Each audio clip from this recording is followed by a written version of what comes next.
दोस्तों आज की कहानी है गांव धनपुर की। ऐसा माना जाता है कि इस गांव में एक खेत है जिसे सभी लोग जो है लाल खेत के नाम से जानते हैं। जो भी कोई प्राणी रात के समय में लाल खेत के पास से गुजरा या वहां पर पहुंचा तो वो प्राणी हमेशा के लिए लाल खेत का हिस्सा बन गया। और पिछले कुछ समय से ऐसी बहुत सी घटनाएं इस गांव में हो रही हैं। अभी दिल्ली से कुछ 4 लड़के राजस्थान के इस गांव धनपुर में पहुंचे। जैसे ही वो गांव में पहुंचे उन्होंने सबसे पहले अपना भोजन किया।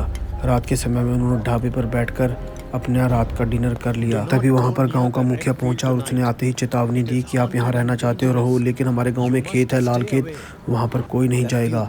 लेकिन उन लड़कों ने उसकी बात का मजाक उड़ाया और उन्होंने कहा कि आज हम यहीं रुकेंगे और उस खेत में ज़रूर जाएंगे। तभी उन लड़कों ने जो है अपनी गाड़ी उस खेत की तरफ मोड़ दी और गांव वाले उन्हें देख रहे थे। कुछ ही देर में वो चारों लड़के उस गांव के बाहर लाल खेत के पास पहुंच जाते हैं। ठंडी और शैतानी हवाएं उनका स्वागत करती हैं। वो कहते हैं कि कुछ तो यहाँ पर ज़रूर है, चलो खेत में आगे चलते हैं। उन्होंने अपनी टॉर्च निकाली और खेत में आगे बढ़ने लगे। सारा खेत लाल दिखाई दे रहा था। जैसे ही वो थोड़ा आगे चलते हैं किसी पैरों के निशान दिखाई देते हैं। वो कहते हैं कि यार ये पैरों के निशान सिर्फ जाने के हैं, आने के नहीं। वो घबराते नहीं, आगे बढ़ जाते हैं और पैरों के निशानों का पीछा करते हैं। जैसे ही वो साइड में देखते हैं उन्हें एक बिजोना नज़र आता है, लेकिन वो उसे अनदेखा कर फिर उन पैरों के निशानों को ढूंढने चले जाते हैं। वो आगे पहुंचते हैं एक कुएं के पास और जैसे ही वो कुएं में टॉर्च मारते हैं तो उन्हें कुएं के पास रखे हुए बहुत से पुराने छोटे खिलौने नज़र आते हैं जो किसी बच्चे के होते थे। वो देखकर जो है आश्चर्यजनक हो जाते हैं और तभी उनके सामने एक बहुत बड़ा बिजोना निकल कर आता है। वो तीनों चारों लड़के घबरा जाते हैं और वहाँ से भागने की तैयारी करते हैं। तभी उनमें से रेड टी शर्ट वाले लड़के ने उस कुएं में छलांग लगा दी। ना जाने उसे क्या हुआ, वो तीनों घबरा गए और तभी जो है वो वहाँ से भागने लगे। तीनों अपनी टॉर्च लेकर वहाँ से भागते हैं, लेकिन अचानक खेत में खड़ी हुई फसल के पीछे उन्हें दोबारा फिर कुछ बिजोने दिखते हैं और अपना साथी दोस्त भी दिखता है उस बिजोने के साथ। वो और घबराते हैं, वो दोबारा फिर भागने लगते हैं। तभी उस खेत में खड़ी हुई फसल उनके पैरों को जकड़ लेती है। वो तीनों लड़के नीचे गिर जाते हैं और रेंगना शुरू कर देते हैं। तभी जो है उनके आसपास एक और बिजोना आता है जो कि उनके दोस्त का होता है।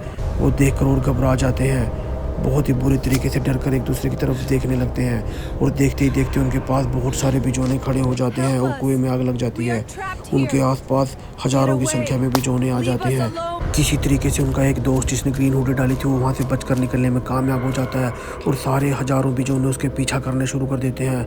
वो भागता है, कुएं के पास से निकलकर अपनी गाड़ी में जाकर बैठ जाता है। वो अपनी गाड़ी बंद कर जल्दी से वहाँ से निकलने की कोशिश करता है, लेकिन बिजोने उसका पीछा कर रहे होते हैं। वो गाड़ी तेज चलाता है और बहुत से बिजोनों को कुचलता हुआ अपने गांव की तरफ बढ़ जाता है और थोड़ी दूर में वो गांव पहुंच जाता है।